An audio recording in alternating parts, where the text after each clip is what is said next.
It wasn't the blood soaking through the sheets faster than the nurses could change them. It wasn't even the terror in the young doctor's eyes as my blood pressure dropped to dangerous levels.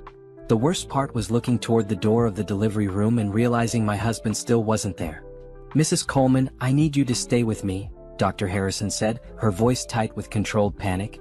"We're going to get you through this." But I could see the truth in her eyes. I was dying. My body was giving up after 18 hours of labor, and the man who promised to love me through sickness and health was somewhere else, taking another work call. The fluorescent lights above me started to blur. Voices became distant like I was underwater. I heard someone shout for more blood. Felt the sharp sting of another 4. Through the small window in the door, I saw movement in the waiting room. For a second, hope flared in my chest. Maybe Brandon had finally come back. Then I saw her. Sienna Martinez. My husband's colleague. The woman he swore was just a friend from the office. She was standing by the window looking directly into my delivery room. And she was smiling. Not a nervous smile. Not a sympathetic smile. It was cold, calculating, and satisfied. Like she was watching something she'd been waiting for. Our eyes met for just a moment before my vision started to tunnel. The last thing I heard before everything went black was the steady beep of my heart monitor becoming one long, endless tone. I don't remember dying. I don't remember the doctors performing CPR or the emergency surgery to stop the bleeding. I don't remember them finally delivering my twins, both so small and fragile they could barely cry. What I do remember is the darkness. And then, 3 days later, the light. "Mrs. Coleman? Tasha? Can you hear me?" My eyes felt like they were glued shut. My throat was raw, filled with the taste of plastic and medicine. Every part of my body hurt in ways I couldn't describe. But I was alive. "Take it slow," a gentle voice said. A nurse with kind brown eyes came into focus above me. "You've been through a lot. You're in ICU. You've been unconscious for 3 days. 3 days." The words didn't make sense at first. Then it hit me like a freight train. "My babies," I tried to say, but it came out as a broken whisper. "My babies." The nurse's expression softened. "They're alive, honey. Both of them. A boy and a girl. They're in the NICU, but they're fighters. Just like their mama." Tears streamed down my face, burning my dry skin. I had twins. They were alive. I was alive. But where was Brandon? "Your mother and friend are here," the nurse continued. "They've been by your side since you came out of surgery. Should I get them?" I nodded weakly. A few minutes later, my mother Dorothy rushed in, followed by my best friend Nicole. Both of them looked exhausted, their eyes red from crying. They hugged me carefully, mindful of all the tubes and wires connected to my body. "Baby girl," my mother sobbed, stroking my hair. "We thought we lost you. The doctors said you were gone for almost 2 minutes." "The twins?" I whispered. "Beautiful," Nicole said, wiping her eyes. 3 pounds each. Tiny but strong. "They look just like you, Tasha." "Brandon?" I had to ask, even though part of me already knew the answer. The room went silent. My mother and Nicole exchanged a look that told me everything I needed to know. "He was here," my mother finally said, her voice hard. "For about an hour on the first day. Then he left and hasn't been back since. He said he couldn't handle seeing you like this," Nicole added, anger dripping from every word. "Can you believe that? His wife almost dies giving birth to his children and he can't handle it." But there was something they weren't telling me. I could see it in the way they kept glancing at each other, in the way my mother's jaw tightened. "What aren't you telling me?" I asked. Nicole bit her lip. "Tasha, there's something you need to know. And you need to hear it from us before you hear it from anyone else." My mother took my hand. "When they thought you were gone, when the doctors were trying to bring you back, there was a woman in the waiting room." "Sienna?" I said. "I saw her. Right before everything went black." "Yes." Nicole's voice shook with rage. "One of the nurses saw her. She was laughing, Tasha. While they were trying to save your life, that woman was standing out there laughing." The room started to spin. "Laughing?" The nurse reported it to security. They pulled the footage. My mother's grip on my hand tightened. "Baby, I'm so sorry. Brandon was with her. When you needed him most, when you were dying giving birth to his babies, he was in the parking lot with that woman." The machines around me started beeping faster as my heart rate spiked. A different nurse rushed in to check on me. "You need to stay calm, Mrs. Coleman," she said, adjusting my 4. "Your body is still healing." But how could I stay calm? My husband had abandoned me while I died. His mistress had laughed at my death. And somewhere in this hospital, my 2 tiny babies were fighting for their lives without their father caring enough to even visit them. Where is he now? I asked when the nurse left. Nicole looked away. We don't know. He won't answer our calls. His mother came by yesterday, but even she seemed confused about where he is. He posted on social media, my mother added reluctantly. Something about needing time to process everything. People are already commenting, asking why he's posting online instead of being at the hospital with his wife and newborns. I closed my eyes trying to process everything. 3 days ago, I had a husband, a pregnancy, and a future I thought was secure. Now I had 2 premature babies, a body that had betrayed me, and the knowledge that the man I loved had betrayed me worse. I want to see them, I said. My babies. I need to see them. You're not strong enough yet, my mother protested. I don't care. I tried to sit up, gasping at the pain. I almost died. They almost died. I need to see them. Now. It took another day before the doctors would let me leave ICU. They wheeled me to the NICU in a wheelchair, my body still weak and broken. But the moment I saw them, everything else faded away. They were perfect. Impossibly small, covered in wires and tubes, but perfect. My son had my nose. My daughter had my lips. They were fighters, the nurses told me. Stronger than anyone expected for being born so early and under such traumatic circumstances. Have you chosen names? A NICU nurse asked. I hadn't. Brandon and I were supposed to choose together. But Brandon wasn't here. Brandon had chosen someone else over us. Caleb, I said, looking at my son. And Zoe. Beautiful names, the nurse said gently. You can touch them if you'd like. Skin contact helps preemies develop. I reached through the isolette opening and carefully placed my finger in Caleb's tiny palm. He gripped it with surprising strength. Then I did the same with Zoe. These were my children. Mine. And I would fight for them the way they were fighting to survive. Mrs. Coleman, a voice said behind me. I turned to see a hospital social worker with a concerned expression. I know this is a difficult time, but we need to discuss some things. Your husband listed himself as the primary contact for medical decisions, but he hasn't been available. We need to update your paperwork. Remove him, I said clearly, from everything. He's not making any decisions for me or my children. The social worker nodded. I understand. I'll get the paperwork started. Is there someone else you'd like to list? My mother, Dorothy Coleman. After the social worker left, I sat there with my babies for hours. Nurses came and went. Machines beeped. Other families visited their tiny fighters. But Brandon never came. On my 5th day in the hospital, a nurse I hadn't seen before came to check on the twins during my visit. Your babies are doing great, she said cheerfully. It's amazing how fast they're improving. When I heard about what happened during delivery, I wasn't sure they'd make it. You were there? I asked. Just starting my shift when they brought you in, she said. Then her face darkened. I've been a labor and delivery nurse for 15 years. I've seen a lot. But I've never seen anything like that woman outside your room. My blood ran cold. What did you see? She hesitated, then seemed to decide I deserved the truth. I was one of the nurses who ran out to get more blood. I passed by the waiting room window and I saw her. A tall woman with long dark hair, expensive clothes. She was on her phone, and when she looked into your room and saw what was happening, she smiled. Not a nervous smile. A real smile. Then she laughed and went back to her phone call like it was entertainment. Did you see who she was with? The nurse's expression turned sympathetic. A man was sitting near her. Brown hair, blue button-down shirt.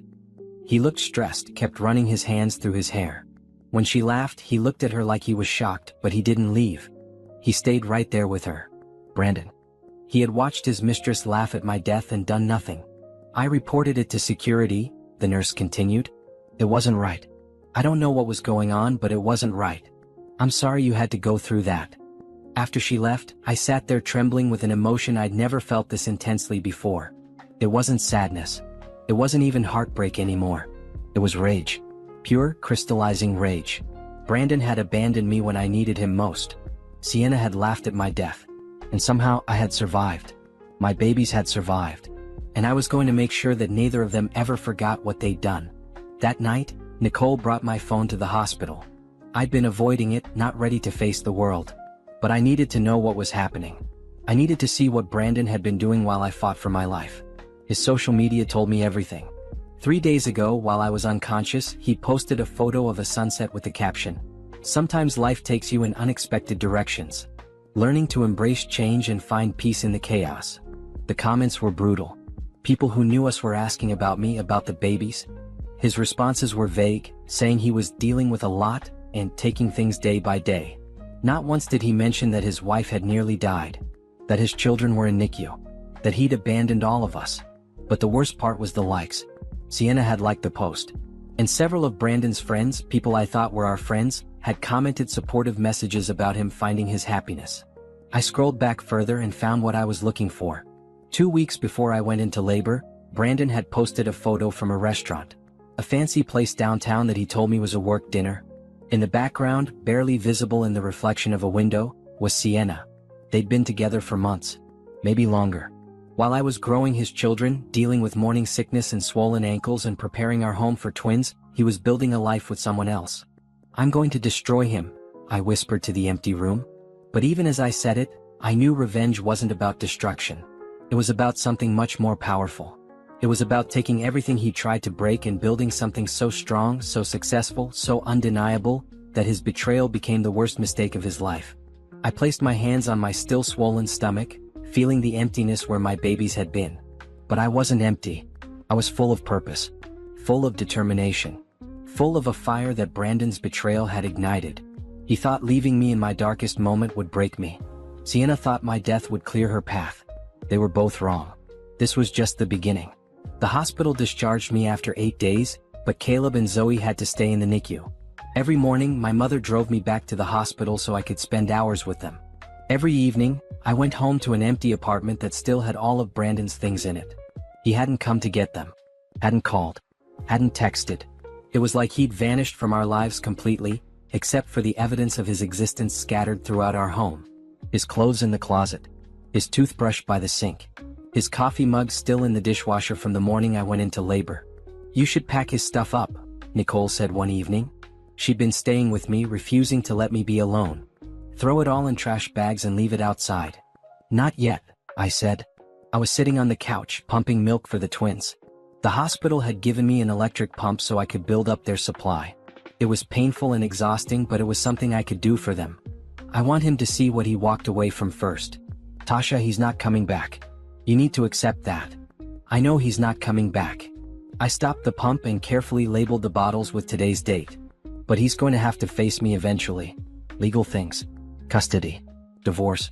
And when he does, I want him to walk into this apartment and see everything he abandoned." Nicole didn't argue. She knew that look in my eyes. She'd seen it before, back in college when someone told me I couldn't make it in business school as a young black woman. I'd graduated top of my class. My phone buzzed. I glanced at it, expecting another supportive message from one of the many friends who'd reached out since word spread about what happened. Instead, it was a notification from Instagram. Brandon had posted again. I shouldn't have looked, but I couldn't help myself. The photo showed him at a beach, smiling at the camera. The caption read, "New beginnings. Grateful for second chances and the courage to choose happiness." He's at the beach? Nicole grabbed the phone from my hand. His wife almost died 10 days ago, his premature babies are in NICU, and he's at the beach? The comments were even more divided than last time. Some people were supportive, telling him to live his truth and choose joy. But others were starting to ask questions. Where were his kids? How was his wife? Why was he posting beach photos instead of hospital updates? Then I saw it. Sienna had commented, "You deserve all the happiness in the world." With a heart emoji. That's it. Nicole was already dialing. "I'm calling Patricia Grant. She's the best divorce lawyer in the city. She'll tear him apart." "Not yet," I said. "What do you mean not yet?" "Tasha, he's flaunting his affair online while you're pumping milk for his babies." "I know. But I need to be smart about this." I took the phone back and screenshot the post. "I'm documenting everything. Every post, every comment, every day he doesn't visit his children. When I'm ready to move, I want it to be decisive." The next morning, my mother was quiet during the drive to the hospital. She kept glancing at me like she wanted to say something but didn't know how. "Just say it, Mom," I finally said. "Brandon's mother called me last night." I tensed. What did she want? She's worried about him. Says he's not answering her calls either. She asked if we'd heard from him. My mother's hands tightened on the steering wheel. I told her that her son abandoned his dying wife and hasn't once checked on his premature babies. You know what she said? What? She said there must be more to the story. That Brandon wouldn't do that without a good reason. That maybe I didn't understand the pressure he was under. I laughed bitterly. The pressure he was under? I almost died. His children almost died. But sure, let's worry about his pressure. I hung up on her, my mother said. I've known that woman for 5 years. I thought she was better than that. I was wrong. At the hospital, Caleb and Zoe were awake and alert. The NICU doctor, Dr. Reynolds, gave me an update that brought tears to my eyes. They're exceeding all our expectations, he said. Caleb's breathing is getting stronger. Zoe's off the feeding tube. If they keep improving at this rate, they might be able to go home in 2 or 3 weeks. Really?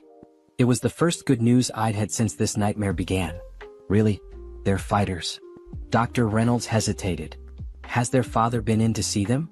We like to have both parents involved in the NICU care plan. He won't be involved, I said firmly. It's just me. The doctor nodded, understanding without needing details. Then we'll work with just you. You're doing an amazing job, Tasha. These babies are lucky to have you. After Dr. Reynolds left, I sat between the isolettes, my hands resting on each baby. A young couple was in the corner with their premature daughter, both parents taking turns holding her. The father was crying, overwhelmed with love for his tiny child. That should have been Brandon. He should have been here, crying tears of joy, marveling at our miracle babies. Instead, he was at the beach with his mistress posting about new beginnings. Mrs. Coleman? A woman in a security uniform approached me. I'm Officer Jenkins. I was on duty the night of your delivery. Could I speak with you for a moment? We went to a small consultation room. Officer Jenkins pulled out a tablet and showed me security footage from the night I almost died. The nurse who reported the incident asked me to pull this, she explained. I'm showing it to you because you have a right to know what happened. But I want to warn you, it's disturbing.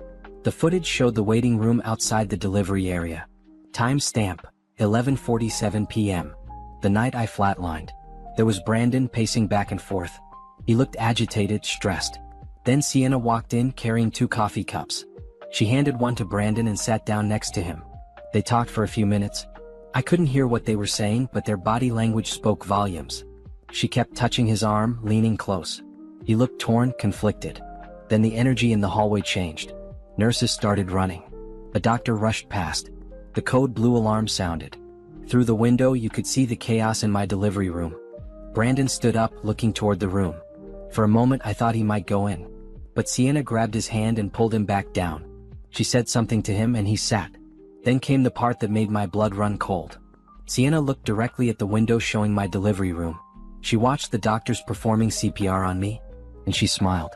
Not a small smile. A full, satisfied smile. Then she laughed, put her hand over her mouth like she was trying to hide it, but she was definitely laughing. A nurse ran past them and Sienna quickly composed herself. But the moment the nurse was gone, she turned to Brandon and said something that made him look shocked. He pulled away from her, staring at her like he was seeing her for the first time. But he didn't leave. He stayed in that chair while his wife died and his children were born. The footage ended. I sat there numb. There's more, Officer Jenkins said quietly. This is from the parking lot about 30 minutes later. The second video showed Brandon and Sienna walking to a car. They were arguing. He kept gesturing back toward the hospital. She kept shaking her head. Finally, she got in the driver's seat of a sleek black car. Brandon stood there for a moment, looking back at the hospital entrance. Then he got in the passenger seat and they drove away. He left, I whispered. While I was in emergency surgery while they were trying to stabilize the twins, he left with her. I'm sorry, Officer Jenkins said. I've been doing this job for 12 years. I've seen a lot. But this is one of the worst betrayals I've ever witnessed. That woman was happy you were dying. And your husband let her be. Can I have copies of this footage? I've already made copies for you. Both videos, multiple angles. If you need them for any legal proceedings, they're yours. She handed me a flash drive. I hope you and your babies get the justice you deserve. That night I couldn't sleep. I kept seeing Sienna's smile, Brandon's conflicted face, the way he chose her over me even in my darkest moment. Nicole found me at 2 a.m. sitting in the nursery we'd prepared for the twins, holding the flash drive. You should destroy him with that footage, Nicole said. I will, I promised. But not yet. I need to be strategic. I need to think like a survivor, not a victim. You are a survivor, Tasha. You died and came back. You're a literal survivor. Then I need to act like it. The next day I made a phone call I'd been putting off. I called Brandon. He answered on the fifth ring, his voice cautious. Tasha? Your children are in the hospital, I said calmly. They're fighting for their lives. And you haven't seen them once. Silence. Then, I know. I'm sorry. I needed some time to process everything. Process what exactly? That you're a father? That your wife almost died? Or that your mistress laughed while I was being resuscitated? How did you know about? He stopped himself. It's not what you think. Really? Because I have security footage that shows exactly what it is. You left me to die so you could be with her. She laughed at my death and you sat there and let her. Tasha, please. It's complicated. No, it's simple. You're a coward who abandoned his family. And I'm going to make sure everyone knows it. Don't threaten me, he said, his voice hardening. You don't understand what I've been going through. What you've been going through? I laughed and it sounded harsh even to my own ears. I died, Brandon. My heart stopped. I've been cut open, stitched back together, and I'm pumping milk every 3 hours for babies who are so small they fit in the palm of my hand. But please tell me about what you've been going through. I want a divorce, he blurted out. I'm sorry, but I can't do this anymore. The stress, the responsibility, all of it. I can't. The line went dead quiet. I'd expected this, but hearing him say it still felt like a knife to the gut.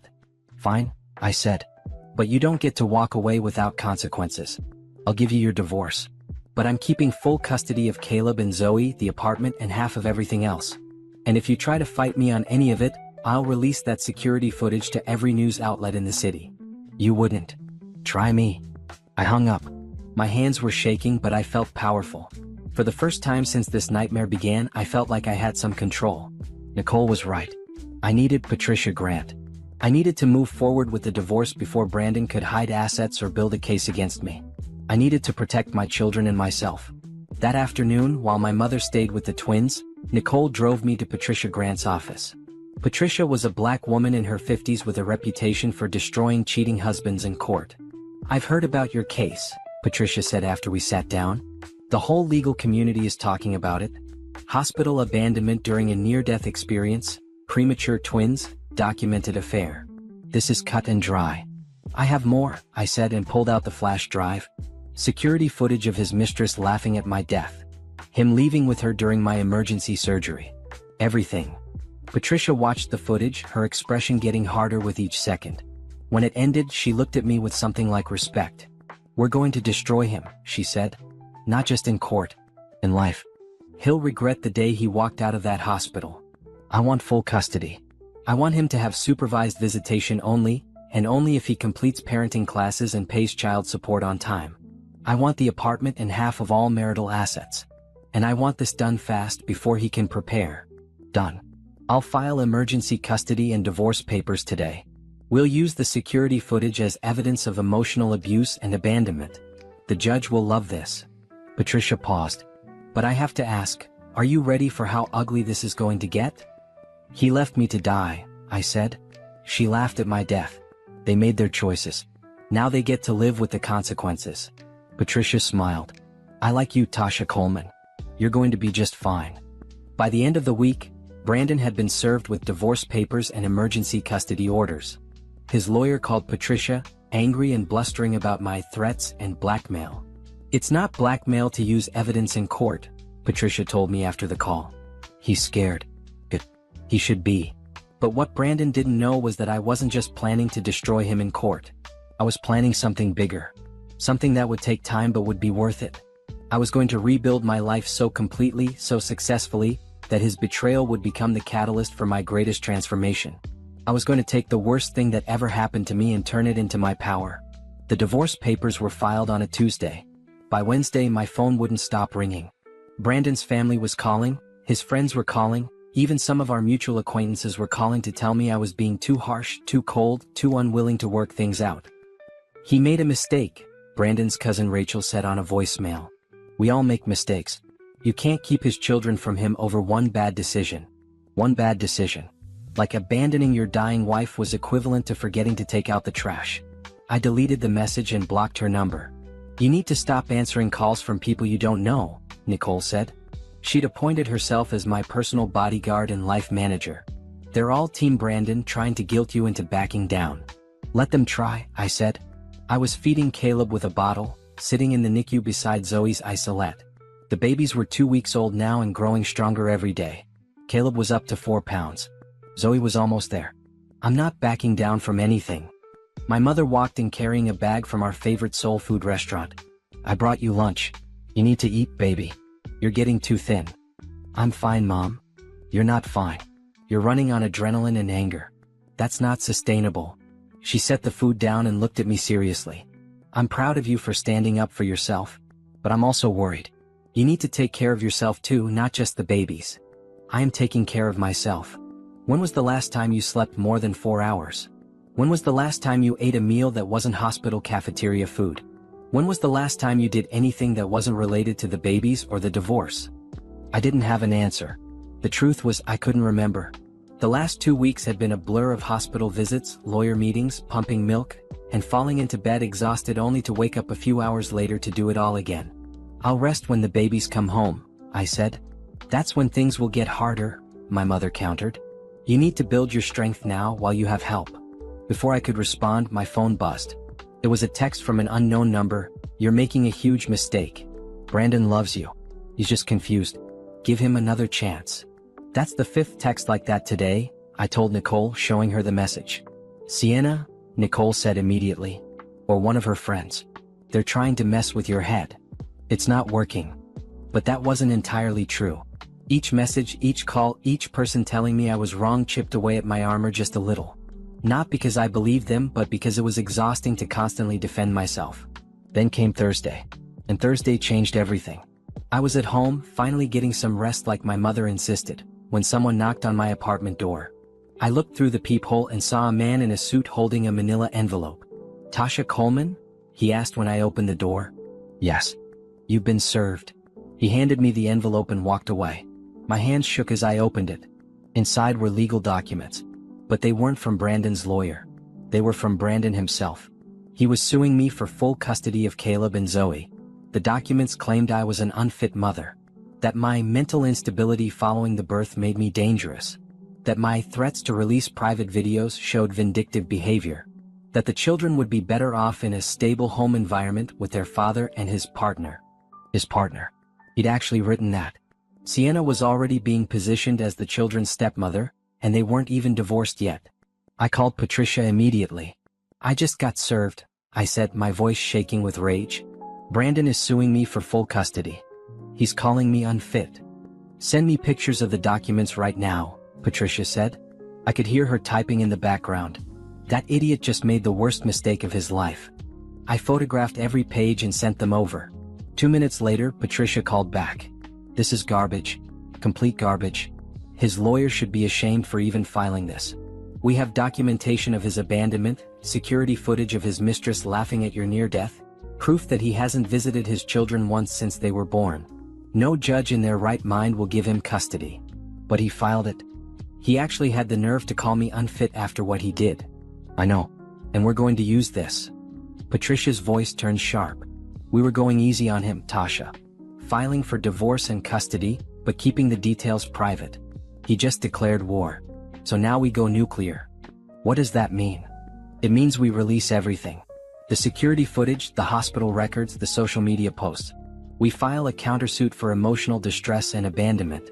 We make sure every judge, every lawyer, every person in this city knows exactly what Brandon Coleman did to his family. Do it, I said without hesitation. By Friday, Patricia had filed our response. It included the security footage of Sienna laughing at my death, hospital records showing Brandon left during my emergency surgery, screenshots of his beach vacation posts while his babies were in NICU, testimony from nurses who witnessed his abandonment, financial records showing he'd been supporting Sienna's lifestyle for months, text messages between Brandon and Sienna that his lawyer had been stupid enough to include in discovery. The response brief was devastating. Patricia didn't just defend me. She destroyed him. That same day, a local news reporter somehow got wind of the story. By Saturday, it was everywhere. Local man abandons dying wife and newborn twins for mistress, read one headline. Mistress caught laughing on security footage as woman dies in childbirth, read another. My phone exploded with messages. Supportive ones this time. Women sharing their own stories of betrayal. Men condemning Brandon's actions. Strangers offering help, money, support, anything I needed. Brandon's social media accounts went private. Sienna's did too. But it was too late. The internet had screenshots of everything. "How are you doing?" Nicole asked that evening.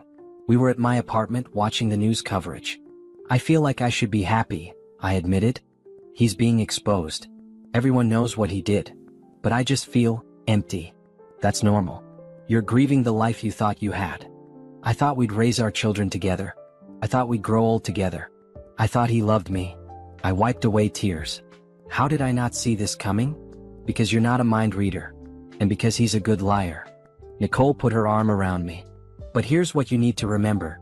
His betrayal isn't a reflection of your worth. It's a reflection of his character. Or lack thereof." Sunday morning, I woke up to a text from Brandon. "Can we please talk? In person? This has gotten out of control." I showed it to Patricia before responding. "Don't meet him alone," she advised. "If you do meet him, do it in a public place with witnesses. Record the conversation on your phone. Don't agree to anything without running it by me first. I'm not sure I want to meet him at all. That's also an option. You don't owe him anything, Tasha. But part of me needed to see him. To look him in the eye and ask him why. Why he threw away our family. Why he chose her. Why he wasn't strong enough to stay." "The coffee shop near the hospital," I texted back. "Tomorrow at 2 p.m. Come alone." He agreed immediately. That night I couldn't sleep. I kept thinking about what I wanted to say to him. All the anger, all the hurt, all the betrayal. But I also thought about the man I'd fallen in love with 7 years ago. The man who proposed under the stars. The man who cried when I showed him the positive pregnancy test. Where had that man gone? Or had he ever really existed? Monday came too quickly. My mother insisted on coming with me, sitting at a table nearby in case I needed her. Nicole wanted to come too, but I told her one backup was enough. Brandon arrived exactly at 2 p.m. He looked terrible. His eyes were sunken, his hair was messy, and he'd lost weight. He sat down across from me without meeting my eyes. "Thank you for meeting me," he said quietly. "I'm only here because I want answers," I said. "And because my lawyer thought it might be useful to hear what you have to say." He flinched at the mention of Patricia. "I want to drop the custody suit." "Good. Because you never had a chance of winning it anyway." "I know. My lawyer told me the same thing. He said I was an idiot for filing it." Brandon finally looked at me. "Tasha, I'm sorry. For everything. I know that doesn't fix anything, but I need you to know I'm sorry." "Sorry for which part? Abandoning me while I died? Leaving our premature babies in the hospital? Having an affair for God knows how long? Or trying to call me unfit after all of that? All of it? I don't know what happened to me. It's like I had a breakdown or something. Sienna was there and she made everything seem so easy, so simple. No responsibilities, no stress, just fun. And I got caught up in it." "She laughed at my death," I said. "While doctors were trying to bring me back to life, she stood there and laughed. And you stayed with her after seeing that. What does that say about you?" Brandon's face crumbled. I was in shock. I didn't know how to process what I was seeing. By the time I realized how messed up it was, we were already in the car leaving. "You had dozens of chances to come back. To check on your children. To be there for them. You chose not to." "I was scared," he admitted. "Scared of being a father. Scared of losing you. Scared of failing. So I ran. And I kept running until I realized I'd run so far I couldn't find my way back." "That's the first honest thing you've said to me in months." I leaned forward. "But here's the truth, Brandon. You don't get to come back. You made your choice. You chose her, and then when that blew up in your face because the whole world saw what a terrible person she is, you thought you could come crawling back to me. That's not what this is." "Yes, it is. You didn't come back because you love me or because you love Caleb and Zoe. You came back because your reputation is destroyed and you're facing the consequences of your actions for the first time in your life." "So what do you want from me?" he asked, anger creeping into his voice. "I want you to sign away your parental rights," I said calmly. "I want you to agree to a clean divorce where I get full custody, you pay child support, and we never have to see each other again." "I can't do that. They're my children." "No, they're my children. You haven't earned the right to call them yours. You don't know what Caleb's favorite lullaby is. You don't know that Zoe hates having her feet touched. You don't know that they're finally up to 5 pounds each or that they're coming home next week. You don't know anything about them because you chose not to be there." Brandon stood up. "Fine. If you want a war, we'll have a war. I won't sign away my rights. I'll fight for shared custody, and I'll make your life hell in the process. Go ahead, I said. Bring your girlfriend to court. Let the judge hear how she laughed at my death. Let everyone see what kind of man you really are. I'm not afraid of you anymore, Brandon. He stormed out of the coffee shop. My mother immediately came over to my table. Are you okay? I'm perfect, I said. And I meant it. For the first time since this nightmare began, I felt truly powerful. Brandon had tried to intimidate me and I'd stood my ground. He tried to make me doubt myself and I'd thrown his failures back in his face. That night I sat in the nursery and made a list. Not a list of everything Brandon had taken from me, but a list of everything I was going to build. Bring Caleb and Zoe home healthy. Finalize the divorce. Start building a business. Create a life so good that Brandon's betrayal becomes irrelevant. Nicole found me there at midnight, still working on my list. What are you doing? She asked. Planning my future, I said. Brandon thinks he broke me. He thinks I'll spend the rest of my life angry and bitter. He's wrong. I'm going to take all this pain and turn it into power. How? I don't know yet. But I'll figure it out. I looked at the empty cribs waiting for my babies. They deserve a mother who's a survivor, not a victim. Someone who shows them that betrayal doesn't define you. Your response to it does. Nicole smiled. There she is. There's the Tasha Coleman I know. The one who doesn't back down from anything. She never left, I said. She was just catching her breath. The next week, Caleb and Zoe were finally cleared to come home.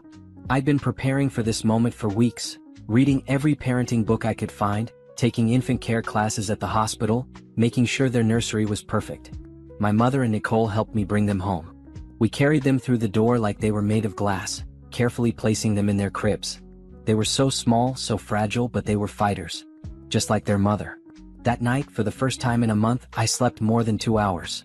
Not because things were easier, but because I finally felt like I was exactly where I was supposed to be. In my apartment with my children, building a future that belonged to us and only us. Brandon had walked away thinking he was escaping responsibility. What he'd actually done was set me free. Having Caleb and Zoe home was harder than I'd imagined. They were on different feeding schedules. They cried at different times. Sometimes they cried at the same time. I was surviving on 3 hours of sleep and cold coffee. But I'd never been happier. You're literally glowing, Nicole said one morning. She'd stayed over to help with the night feeding.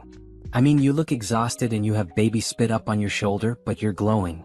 I feel like myself again, I said, rocking Zoe while Caleb slept in his bassinet. 4 weeks, I felt like a victim of Brandon's betrayal. Now I feel like a mother. And that's so much more powerful. Have you heard from him? Nicole asked carefully. His lawyer sent an email. He wants supervised visitation rights. 2 hours every other weekend. I laughed. Patricia told them to go to hell. She said until he pays child support, completes parenting classes, and apologizes publicly for his abandonment, he gets nothing. Good. Make him work for it. But making Brandon work for it wasn't my main focus anymore. I had bigger plans. While feeding the twins or rocking them to sleep, I'd been thinking about what Nicole had said weeks ago. About turning my pain into power.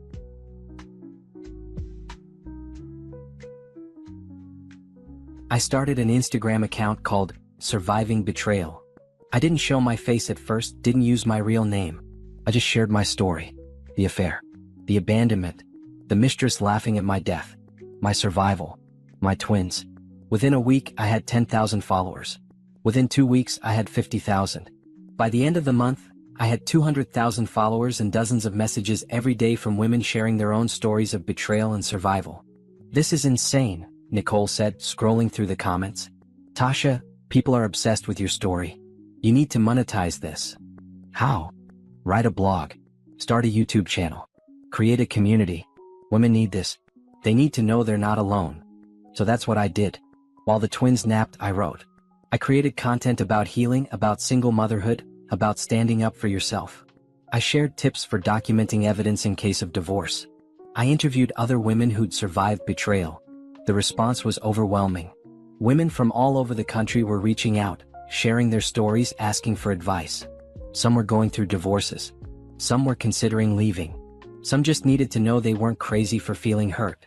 I wasn't just building a social media following. I was building a movement. By the time Caleb and Zoe were 3 months old, my platform had grown to 500,000 followers. A literary agent reached out, asking if I'd consider writing a book. A production company wanted to option my story for a film. This is happening, Nicole said, helping me sort through business opportunities. You're actually doing it? You're turning your tragedy into an empire. But not everyone was happy about my success. Brandon's lawyer sent a cease and desist letter, claiming I was defaming him by sharing our story publicly. Patricia laughed when she read it. They have no case. Everything you're saying is true and documented. They're just mad because he's facing consequences. Let them be mad, I said. I'm not stopping. The divorce was finalized 4 months after the twins were born. I got full custody. Brandon was granted supervised visitation twice a month, contingent on paying child support and completing parenting classes. He also had to pay me a settlement that would cover the twins' expenses for years. He showed up to his first supervised visit 3 weeks later. I brought the twins to the visitation center, a neutral space where a social worker would monitor his time with them. They're so big, Brandon said when he saw them. His eyes filled with tears. I can't believe how much they've grown. That's what happens when you're not around, I said coolly. They grow up without you. Tasha, please. Can we talk? No. You have 2 hours with your children. Use it wisely. I left the visitation center and sat in my car, trying not to think about Brandon in there with Caleb and Zoe. Trying not to imagine him holding them, talking to them, playing dad after months of absence. But when I picked them up 2 hours later, the social worker pulled me aside. He spent most of the time on his phone, she said quietly. The babies were crying and he didn't know what to do. He asked me to feed them, change them, help him with everything. It was sad, honestly. Did he hurt them? No, nothing like that. He just had no idea how to be a father. He tried, but it was clear he's never spent time with them before. I wasn't surprised. Brandon wanted the idea of being a father, not the reality. He wanted the Christmas card photo, not the 3 a.m. feedings and dirty diapers. How will you note this in your report? I asked. I'll document that he engaged minimally with the children and required extensive assistance from staff. It won't look good if he tries for unsupervised visitation. Let the court see what kind of father he really was. My social media presence continued to grow. By the time the twins turned 6 months old, I had close to 1 million followers and had signed a book deal. The book was titled, Surviving His Betrayal, A Single Mother's Journey from Death to Empowerment. I spent the twins' nap times writing, pouring everything into the manuscript. The affair, the hospital, the abandonment, my recovery, my fight for custody. Every painful detail, every moment of weakness, every victory. This is powerful, my editor said after reading the first draft. Women are going to connect with this on such a deep level. That's the point, I said. I want them to know they're not alone. That betrayal doesn't have to destroy you. The book was scheduled to release in 6 months. In the meantime, I started a YouTube channel called Thriving After Betrayal, where I shared advice, interviewed experts, and created a community of women supporting each other. The channel went viral when I posted a video titled, What My Husband's Mistress Taught Me About Self-Worth. In it, I talked about how Sienna's cruelty had actually been a gift. It had shown me exactly who I was dealing with. It had removed any doubt that leaving was the right choice. She laughed at my death, I said in the video. And in doing so, she freed me from any guilt about destroying my marriage. Because my marriage was already destroyed by people who didn't value me. Her laughter was just the evidence I needed to walk away without looking back. The video got 2 million views in a week. The comments were overwhelming. You're my hero, one woman wrote. This gave me the courage to leave my cheating husband, another said. Thank you for showing us what strength looks like, a third commented. But the success came with backlash. Sienna created a social media account and started posting her own version of events. According to her, she and Brandon were in love, and I was a bitter ex-wife who couldn't let go. Brandon was unhappy for years, she claimed in one post. I didn't break up a happy marriage. I saved him from a miserable one. The comments on her post were brutal. People who'd been following my story descended on her account, calling her out for laughing at my death, for enabling Brandon's abandonment of his children. You're a home wrecker and everyone knows it, one person commented. Imagine being proud of dating a man who abandoned his dying wife, another wrote. Sienna's account went private after 3 days. But the damage was done. She tried to rewrite history, and the internet had fact-checked her with security footage and hospital records. Meanwhile, Brandon was spiraling. He'd lost his job after the story went public. His family had distanced themselves from him, embarrassed by the negative attention. His friends had abandoned him one by one. He started showing up drunk to supervised visitations, which resulted in them being cancelled. His child support payments were late, then stopped altogether. Patricia filed for contempt of court. "He's destroying himself," she told me during one of our meetings. "We don't even have to do anything. He's doing it all on his own." "I almost feel sorry for him," I admitted. "Don't. He made these choices. He's living with the consequences." By the time Caleb and Zoe turned 1 year old, my life was unrecognizable from that night in the hospital. I had a thriving business, a book coming out, and a community of hundreds of thousands of women supporting each other. I was making more money than I'd ever made working a regular job. I'd moved out of our old apartment into a beautiful house with a yard where the twins could play. I'd hired help so I could balance work and motherhood. I'd built an empire from the ashes of my marriage. The book launch was scheduled for a Tuesday in October, exactly 1 year after Brandon had abandoned me in the hospital. Patricia thought the timing was perfect. "It's symbolic," she said. "1 year ago he tried to destroy you. Now you're launching a book that will inspire millions." The launch party was at a bookstore in downtown. Nicole and my mother helped me get ready. I wore a red dress, not black like I'd originally planned. Red for power, for passion, for the fire that had kept me going through the darkest times. The store was packed. Women lined up around the block to get signed copies of the book. Some of them brought gifts for the twins. Others just wanted to hug me and thank me for sharing my story. "You saved my life," one woman said, tears streaming down her face. "I was going to stay with my cheating husband because I didn't think I could make it on my own. Your story showed me I could." "You saved yourself," I told her. "I just showed you it was possible." Halfway through the signing, someone familiar walked in. My heart stopped for a second when I saw who it was. Brandon's mother. She approached my table slowly, looking older than I remembered. When she reached me, she didn't say anything at first. She just stared at the book in her hands.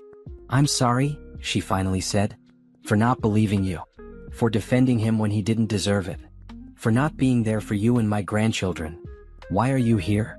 I asked carefully. "Because I read your book. A friend sent me an advance copy, and I realized I failed you. I failed my grandchildren. I chose my son over what was right." She set the book down on my table. "I'm not asking for forgiveness. I just wanted you to know that I see the truth now. And I'm ashamed of the part one played in your pain." "Where's Brandon?" I asked. "I don't know. He's been staying with different friends, drinking too much, not working. He's lost everything and he has no one to blame but himself." She paused. "Can I meet them? My grandchildren?" I thought about it for a long moment. This woman had defended Brandon when he didn't deserve it. She'd made excuses for the inexcusable. But she was also Caleb and Zoe's grandmother. And she was here, apologizing, trying to make things right. "Not today," I said. "But maybe someday. If you prove you're serious about being in their lives." She nodded, tears in her eyes. "Thank you. That's more than I deserve." After she left, Nicole squeezed my shoulder. "That took strength." "Everything I do takes strength now," I said. "But I'm getting stronger every day." The book debuted at number 3 on the bestseller list. By the second week, it was number 1. I was invited to speak at conferences, on podcasts, on news shows. My story was everywhere. And through it all, Caleb and Zoe were thriving. They were walking now, saying a few words, filling my house with laughter. They didn't know their father. They didn't ask about him. They had me, their grandmother, Nicole, and a whole community of women who loved them. They had everything they needed. One evening, after putting the twins to bed, I sat in my home office and looked at everything I'd built. The successful business. The best-selling book. The community of survivors supporting each other. Brandon had tried to break me. Sienna had laughed at my death. They'd both assumed I would crumble, that I would be too weak to survive without Brandon. They were wrong. I hadn't just survived. I thrived. And every success, every milestone, every moment of happiness was proof that their betrayal hadn't destroyed me. It had transformed me. The success of the book opened doors I'd never imagined. Within 3 months of its release, I was being invited to speak at events across the country. Women's conferences, divorce recovery workshops, empowerment seminars. Everyone wanted to hear about how I'd turned my darkest moment into my greatest triumph. "You're booked solid for the next 6 months, my new business manager, Crystal, told me. She was a sharp woman in her 40s who'd reached out after reading my book, offering to help me manage the growing business side of my platform. "We need to talk about pacing yourself. You still have 2 toddlers at home." "I know. But these speaking engagements are important. Women need to hear that they can survive this." And they will. But you need to survive too. Crystal pulled up a calendar on her laptop. Let's limit travel to twice a month. The rest can be virtual appearances. You've built an incredible platform online. Use it. She was right. I'd been so focused on saying yes to everything that I hadn't stopped to think about what it was costing me. I was exhausted. The twins were asking for me more. My mother was helping, but she was getting tired too. Okay, I agreed. Twice a month for travel. Everything else virtual. Good. Now let's talk about the podcast offers. You've got 5 production companies interested in producing a show with you as the host. A podcast. It's a natural extension of your brand. Surviving His Betrayal could be a weekly show where you interview other women, discuss divorce strategy, talk about healing. It would reach even more people than the book. I thought about it. A podcast would let me control my message while still building the community. And I could record from home, which meant more time with Caleb and Zoe. Let's do it, I said. But I want creative control. This is my story, my message. I'm not letting some producer water it down. Crystal smiled. I already told them that. 3 of the companies walked away. The other 2 are very interested in letting you run the show. We chose a production company run by women who'd been through their own divorces. They understood the mission. Within a month, we'd recorded the first season of Surviving His Betrayal, the podcast. The response was immediate and overwhelming. Women shared it with their friends. Divorce lawyers recommended it to clients. Therapists used episodes in their sessions. Within 3 months, we were a top 10 podcast in the self-help category. You're building something bigger than yourself, Nicole said one evening. She came over once a week to have dinner and help with the twins. This isn't just about your story anymore. It's about giving women a voice when they feel voiceless. That's exactly what I want it to be, I said. Caleb was on my lap playing with blocks. Zoe was with my mother in the kitchen, helping make dinner. Brandon tried to silence me with shame and guilt. Now I'm using my voice to help other women break their silence. Have you heard from him lately? Not directly. But Patricia told me he's violated the custody agreement 3 times in the last 2 months. Missed visits, late child support, showed up drunk once. She's filing for his visitation rights to be completely revoked. How do you feel about that? I watched Caleb stack blocks, his little face scrunched in concentration. I feel relieved. He's not capable of being their father right now. Maybe he never will be. But I'm not going to force a relationship that hurts them more than it helps. And Sienna? Last I heard, she left him. Couldn't handle being with a broke man who everyone hates. She's been trying to rebrand herself online, but it's not working. The internet never forgets.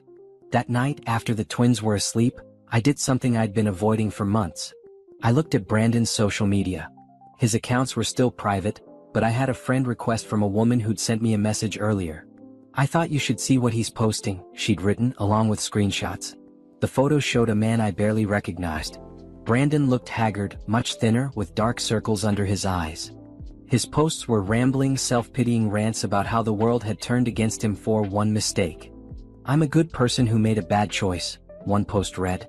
But no one wants to forgive me. They just want to destroy me. The comments were split. Some people were sympathetic, telling him to stay strong, and that everyone deserves a second chance. Others were harsh, reminding him that abandoning your dying wife and newborns wasn't just one mistake. But the post that caught my attention was from 2 days ago. Sometimes I wonder if it's worth going on. Everything I built is gone. Everyone I love has left me. I'm sorry for everything, but sorry isn't enough anymore. My stomach dropped. Was he talking about suicide? I called Patricia immediately. I just saw Brandon's social media, I said. I think he might be in trouble. Like, serious trouble. What kind of trouble? I read her the post. Should I do something? Call someone? I know he's a terrible person, but I don't want him to hurt himself. Patricia was quiet for a moment. I'll make some calls. See if we can get a welfare check done. But Tasha, you can't save him. He's an adult who made his choices. If he's struggling, he needs professional help, not you. I know. But Caleb and Zoe might want to know their father someday. I don't want them growing up thinking their mother let him die. You're a better person than I would be in this situation, Patricia said. The police did a welfare check on Brandon. He was alive, just drunk and depressed. They recommended he get help. His mother tried to get him into rehab, but he refused. Meanwhile, my business continued to grow. I launched an online course called Divorce Recovery Blueprint that sold out in hours. I created a membership community where women could support each other through separation and single motherhood. I hired a team to help manage everything. By the time Caleb and Zoe turned 18 months old, I was making 6 figures a year from my business. I paid off all my debt, set up college funds for the twins, and bought my mother a new car. "You did this," Nicole said, looking at my vision board. It was covered with goals I'd set a year ago, most of them already checked off. "You took the worst thing that ever happened to you and turned it into the best thing."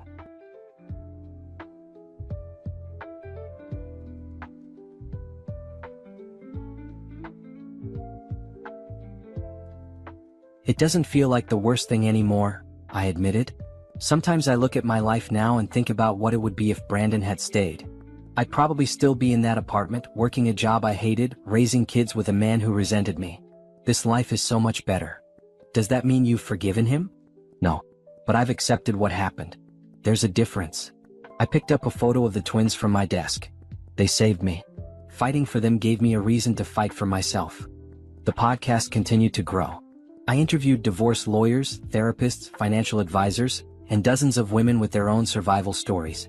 Each episode felt like a piece of healing, not just for the listeners but for me too. One episode in particular went viral. I interviewed a woman named Rebecca who discovered her husband's affair when his mistress showed up at their daughter's birthday party. The mistress had been pregnant, claiming the baby was his. "What did you do?" I asked. "I smiled," Rebecca said. "I smiled and invited her to stay for cake.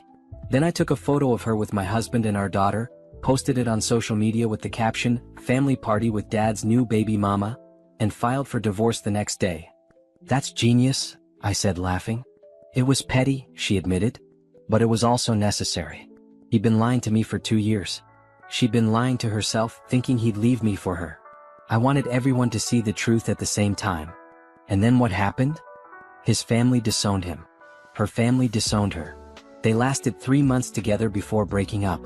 Meanwhile, I got full custody of our daughter, a great divorce settlement, and my self-respect back."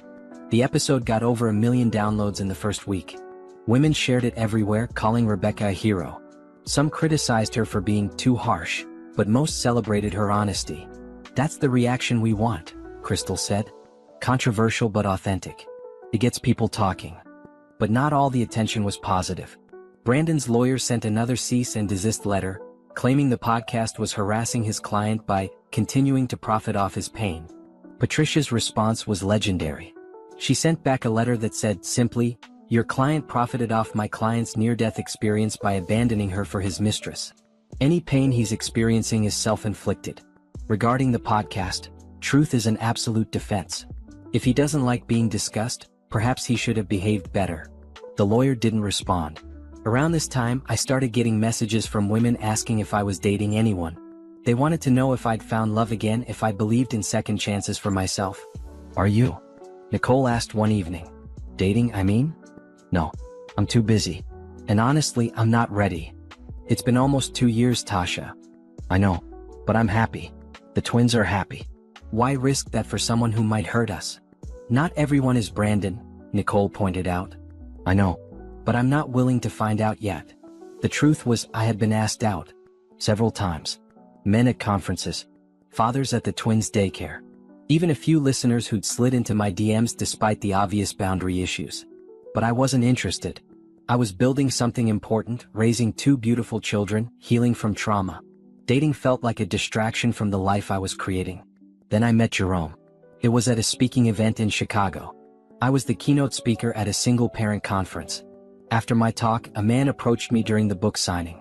"That was powerful," he said. "My daughter is 9. Her mother passed away 3 years ago. Listening to you talk about turning pain into purpose really resonated." "I'm sorry for your loss," I said automatically. "Thank you. It's been hard, but we're managing. Your book actually helped me process a lot of the anger I was feeling. Not at her, but at the situation. I'm glad it helped." He bought 3 copies of the book. One for himself, one for his mother, and one for his daughter when she was older. We talked for a few minutes about single parenting, about the challenges, about the unexpected joys. He didn't ask for my number. Didn't try to extend the conversation beyond what was appropriate. He just thanked me for my work and left.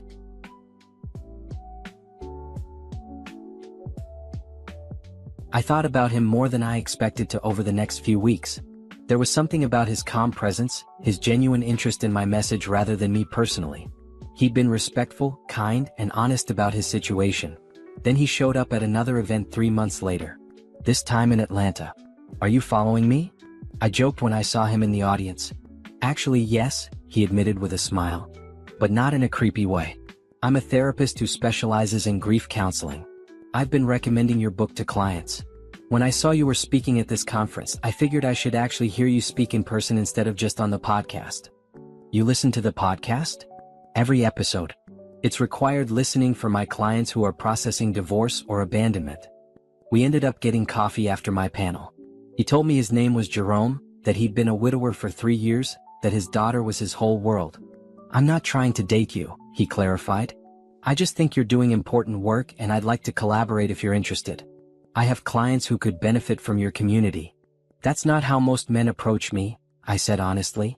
"I'm not most men." He smiled. "And I've read your book. I know what you've been through. The last thing you need is another man complicating your life." I liked him immediately. Not romantically but as a person. He was honest, direct, and respected boundaries. Over the next few months we stayed in touch professionally. He referred clients to my community. I recommended his therapy practice to women who needed deeper healing than my platform could provide. It wasn't until 6 months after we met that our relationship shifted from professional to personal. And even then, it happened slowly, carefully, with both of us being very clear about what we wanted and didn't want. But that was still months away. For now, I was focused on my business, my children, and my own healing. Romance could wait. Success, however, couldn't. 2 years after that terrible night in the hospital, my life had transformed completely. The podcast had over 5 million downloads. My second book, Building Your Empire After Betrayal, debuted at #1. I'd been featured in major magazines, appeared on national television, and spoken at events in 15 states. But the real measure of my success wasn't the numbers. It was the messages I received every day from women whose lives I'd changed. "You gave me the courage to leave," one woman wrote. "I'm 6 months out from my divorce, and I'm finally starting to feel like myself again. Your podcast saved my life," another said. "I was planning to end everything. Then I heard your story and realized I could survive this. Because of your online course, I negotiated a better divorce settlement and kept my house," a third shared.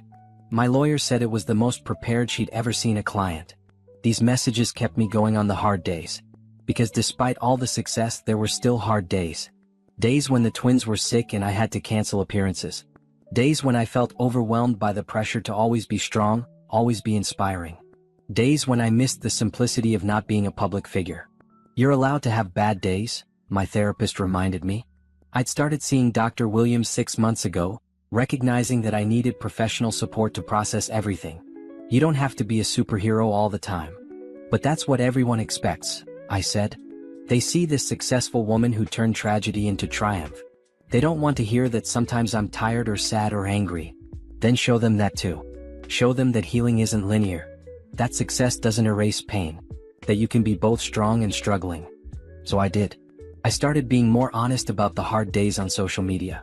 About the nights when I cried after putting the twins to bed. About the moments when I felt like I wasn't enough. About the therapy, the medication for anxiety, the work it took to maintain my mental health. The response was overwhelmingly positive. Women thanked me for being real, for showing them that they didn't have to be perfect to be powerful. "This is what was missing," Crystal said, reviewing the engagement numbers. "You were inspiring but distant. Now you're inspiring and relatable. That's a powerful combination." The business grew even more. I launched a line of journals for divorce recovery. Created a workbook to accompany my online course. Started a monthly subscription box called Thriving Box, with self-care items and resources for women in transition. Everything I touched seemed to turn to gold. But I was careful not to let success go to my head. I remembered where I'd started, broken, abandoned, fighting for my life in a hospital bed. That memory kept me humble and focused. Meanwhile, Brandon continued his downward spiral. He'd lost 3 jobs in 2 years. Been evicted from 2 apartments. His mother finally got him into rehab, but he left after 2 weeks.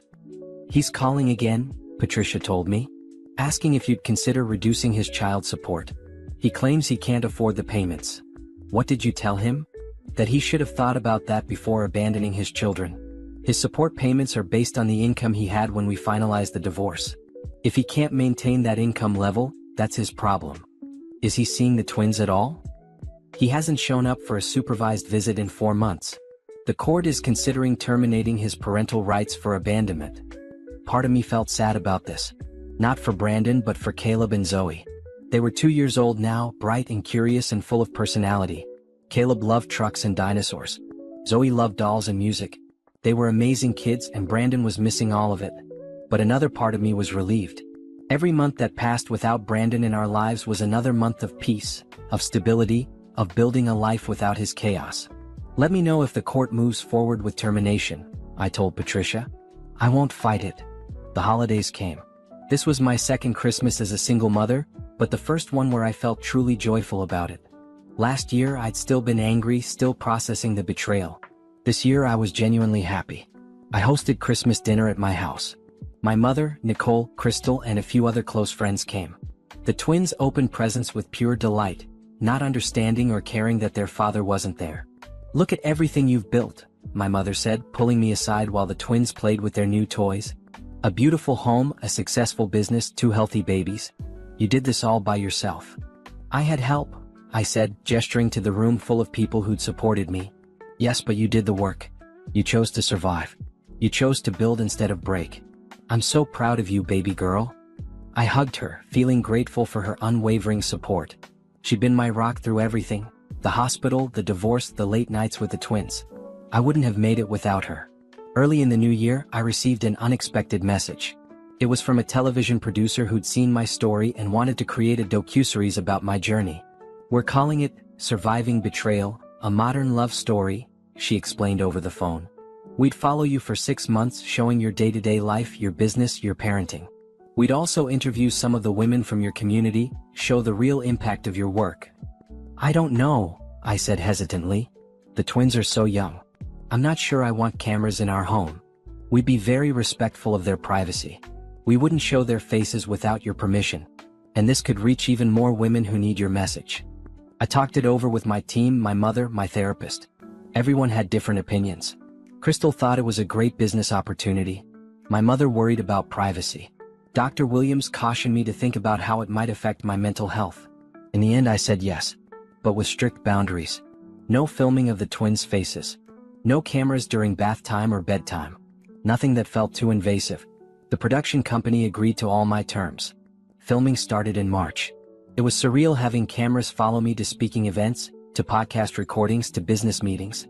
But the crew was professional and respectful. They made me feel comfortable sharing my story. The most powerful part of filming was interviewing the women from my community. Women who'd left abusive marriages because of my story. Women who'd fought for custody and won. Women who'd rebuilt their lives after betrayal. You showed me it was possible, one woman said on camera. I was married for 20 years. I thought leaving meant failure. But you taught me that staying in something that hurts you is the real failure. The docuseries was scheduled to air in the fall. The production company was already talking about it being their biggest release of the year. But the most significant development wasn't professional. It was personal. Jerome and I had been talking more frequently. What started as professional collaboration had evolved into genuine friendship.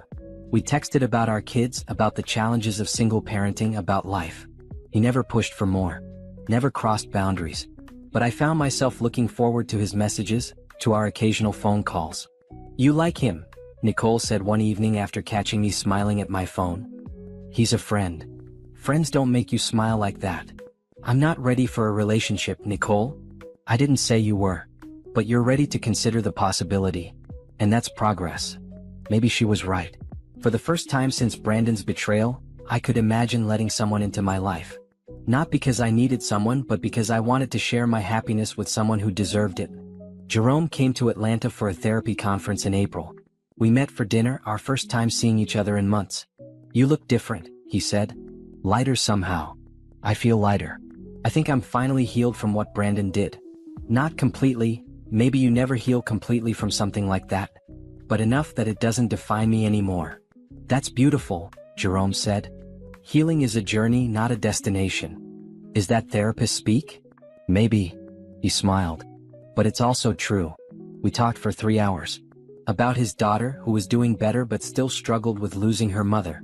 About my twins who were growing so fast I could barely keep up. About his therapy practice and my business. Can I ask you something? Jerome said as dinner wound down. Sure. Are you open to dating? I'm not asking for me necessarily. I'm just curious if you've reached that point yet. I thought about it. Honestly, I don't know. Part of me wants to be open to it, but another part of me is terrified of being betrayed again. That's normal. Trust is hard to rebuild after it's been shattered. Were you scared? After your wife died, when you started thinking about dating again? Terrified, he admitted. I wasn't afraid of being hurt. She died, she didn't betray me. But I was afraid of dishonoring her memory. Of my daughter feeling replaced. Of opening our lives to someone who might not be worthy of the space my wife left behind. Have you dated since? A few times. Nothing serious. It's hard to find someone who understands that my daughter comes first, that I'm a package deal, that I'm still healing even 3 years later. It's the same for me. The twins come first. Always. And I'm not interested in anyone who can't understand that. Jerome looked at me for a long moment. What if I asked you to dinner again? Not as colleagues. Not as friends. As something more? My heart started racing. Jerome. You don't have to answer now, he said quickly. I know it's complicated. I know you're not sure you're ready. But I wanted you to know that I'm interested. When and if you're ready, I'd like to explore this. I didn't answer that night. But I thought about his question constantly over the next few weeks. Was I ready? Did I want this? Could I trust someone again? The answer came when I was watching the twins play in our backyard. Caleb was pushing Zoe on the swing, both of them laughing. They were so happy, so secure in the life we'd built. I'd spent 2 years building walls to protect us. Maybe it was time to carefully consider opening a window. I texted Jerome, I'm not ready for a relationship, but I'm willing to consider the possibility. Can we take things very slow? His response came immediately, as slow as you need. I'm not going anywhere. That night I updated my vision board. Along with business goals and parenting milestones, I added something I hadn't included in 2 years. Open my heart to the possibility of love, the right way with the right person at the right time. Brandon had tried to destroy my ability to trust, but I was stronger than his betrayal. I was capable of healing. And someday when the time was right, I would love again. But not yet. For now I had an empire to build. The docuseries, Surviving Betrayal, a modern love story, premiered in September to massive acclaim. Over 2 million people watched the first episode in the first week. The reviews were overwhelmingly positive, with critics calling it a powerful testament to the strength of single mothers, and a must-watch for anyone navigating life after betrayal. But the public reaction was what surprised me most. My social media following exploded overnight. I went from 1 million followers to 3 million in a matter of days. My book sales tripled. Speaking requests poured in from around the world. You're a cultural phenomenon, Crystal said, showing me the analytics. Women are using your story as a blueprint for leaving bad relationships. Divorce lawyers are screening the docuseries for clients. This is bigger than we ever imagined. The success was overwhelming, but it also felt validating. Every woman who watched and found courage to leave. Every child who grew up seeing their mother choose herself. Every person who realized that betrayal didn't have to be the end of their story, that was what made it worthwhile. The docuseries showed everything. My daily life with the twins. The behind the scenes of building my business. The women I'd helped through my community. And yes, it showed the security footage of Sienna laughing at my death. That part of the episode went viral. The clip was shared millions of times across social media. People were outraged, disgusted, shocked by the cruelty. Sienna's name started trending on Twitter. Her old social media posts were dug up and analyzed. Her current attempts to rebrand herself were exposed. She's being destroyed online, Nicole told me. People are showing up at her workplace to confront her. She had to delete all her social media accounts. Good, I said without hesitation. She laughed at my death. Let her experience a fraction of what she put me through. But karma wasn't done with Sienna yet. 2 weeks after the docuseries premiered, I received a message through my website. It was from a woman named Tracy. I need to tell you something about Sienna Martinez, the message read. I was her roommate before she met Brandon. She planned the whole thing. She knew he was married. She saw your pregnancy announcement on his Facebook and decided to pursue him specifically because he was going to be tied down soon, and she wanted to save him. She's done this before. I have text messages where she talks about targeting married men. I think you deserve to know. I forwarded the message to Patricia immediately. "This is huge," Patricia said. "If we can prove she deliberately pursued him with the intent to break up your marriage, it adds another layer to the emotional distress case I've been building." "What emotional distress case?" "I've been quietly building a case against both of them for the last 6 months. Alienation of affection, emotional abuse, abandonment. With this evidence, we could sue them both for damages. I don't need money from them. I'm doing fine financially. This isn't about money, Tasha. It's about accountability. They both need to face consequences for what they did."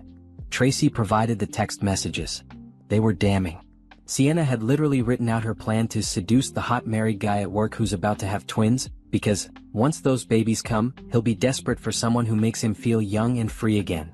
She'd manipulated Brandon from the start, playing on his fears about fatherhood, his anxieties about responsibility, his ego. And he'd been weak enough to fall for it. The messages also revealed something else. Sienna had been married before. To a man she'd left when he was diagnosed with cancer because "I didn't sign up to be a caretaker." "She's a pattern predator," Patricia said after reviewing everything. "She targets vulnerable men, particularly those facing major life changes.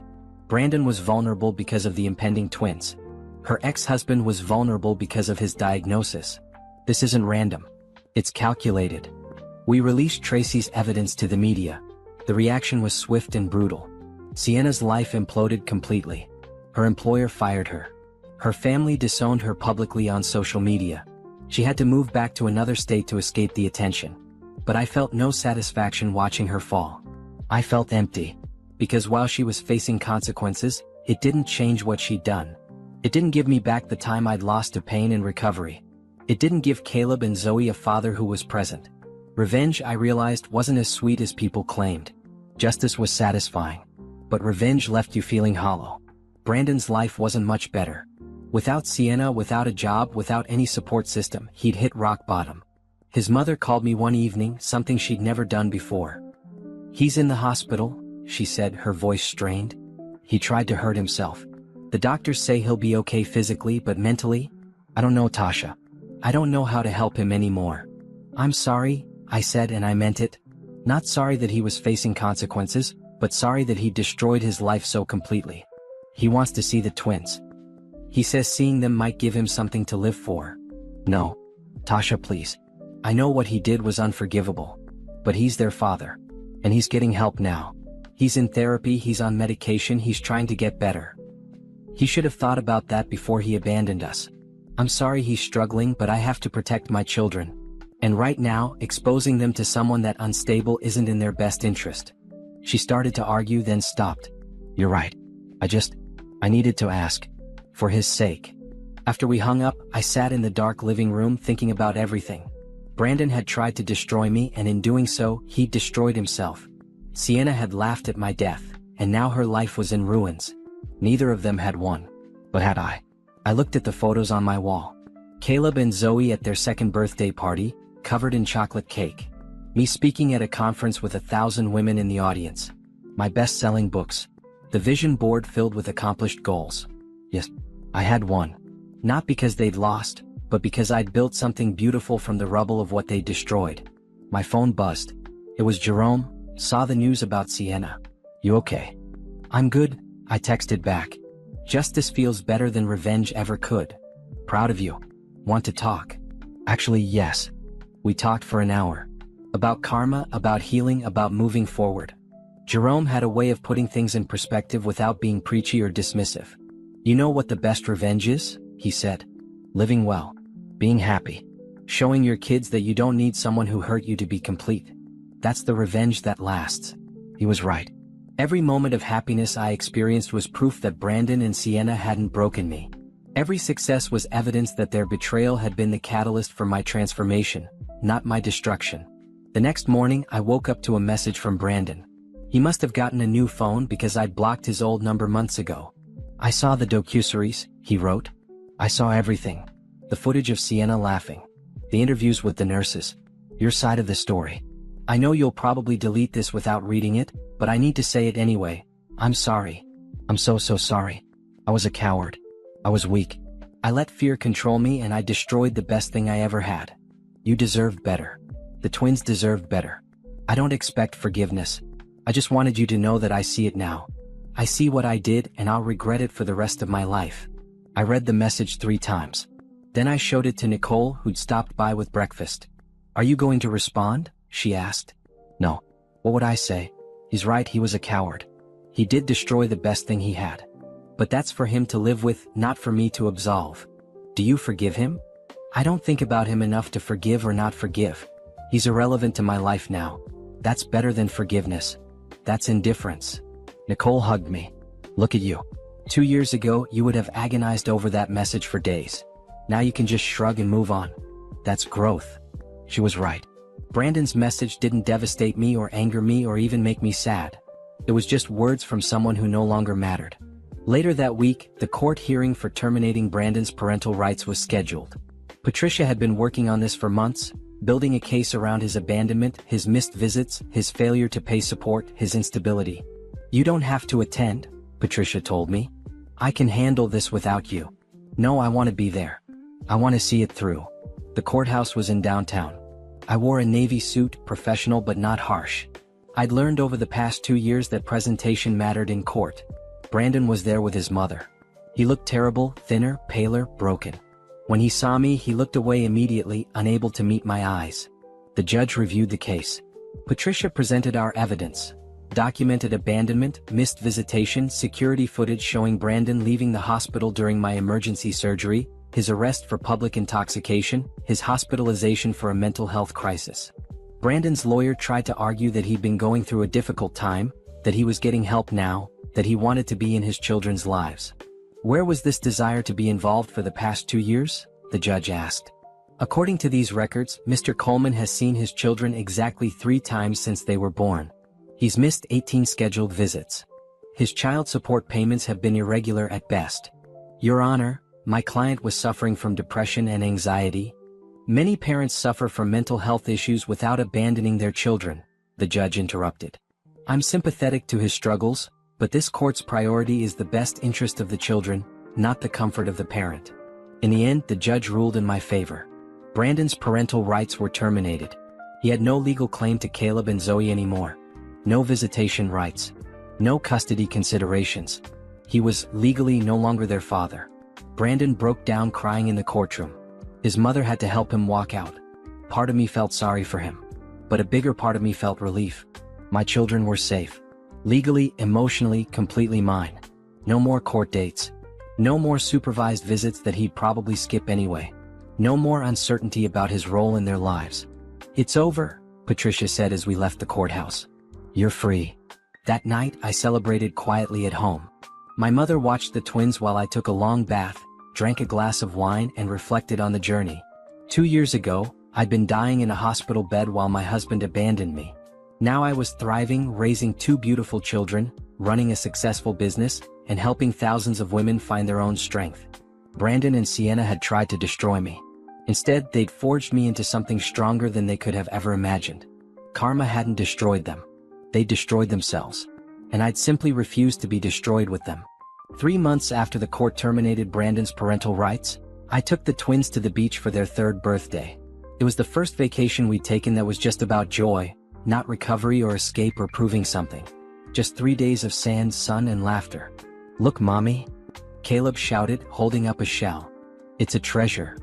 Beautiful treasure, I said, taking a photo of his proud face. Zoe was more cautious, letting the waves touch her toes before running back squealing with delight. She reminded me of myself, careful, thoughtful, brave only after testing the waters first. My mother and Nicole had come with us.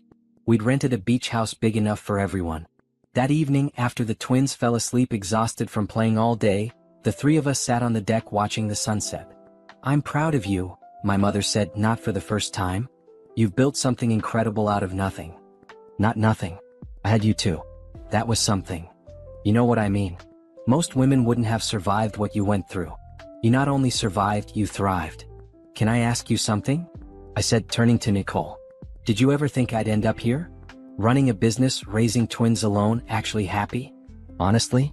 No. Nicole smiled at my surprised expression. I thought you'd survive. I knew you were strong enough for that.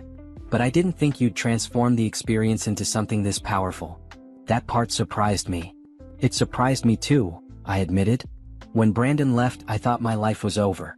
I thought I'd spend forever angry and broken. What changed? My mother asked. The twins. Every time I looked at them, I saw the future. I had to choose: stay broken and let them grow up with a broken mother, or heal and show them what strength looks like. So I chose to heal. The next morning, my phone rang early. It was Jerome.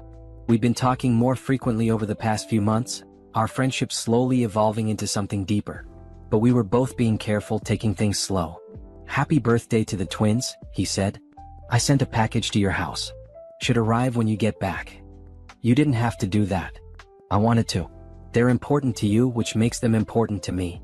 My heart did something unfamiliar. It fluttered. "Thank you. Are you having a good time at the beach?" "The best time. It feels good to just exist without constantly fighting or building or proving something." "That's progress. You've earned the right to just be happy." After we hung up, Nicole gave me a knowing look. "He's good for you. We're just friends." "Friends don't make you smile like that. Friends don't send birthday gifts to your kids. Friends don't call you every day just to check in." "Okay, we're more than friends. But we're taking it slow." "As you should." "But Tasha? Don't let Brandon's betrayal make you afraid of good men." "Jerome isn't Brandon." She was right. Over the past few months, Jerome had proven himself different in every way. He was patient, respectful. He never pushed for more than I was ready to give. He understood that my children came first. He had his own life, his own career, his own child to focus on. We weren't dependent on each other. We were two whole people choosing to share parts of our lives together. When we got back from the beach, the package from Jerome was waiting.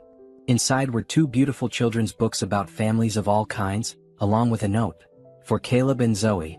May they always know that family is defined by love, not biology." I cried reading that note. Because he understood. He understood that the twins didn't need Brandon. They had me, their grandmother, Nicole, and a whole community of people who loved them. That weekend, Jerome flew to Atlanta. It was the first time he'd visited my home, the first time he'd meet the twins. I was nervous. The twins were my world. If they didn't like him, or if he wasn't good with them, it would be over before it began. But I shouldn't have worried.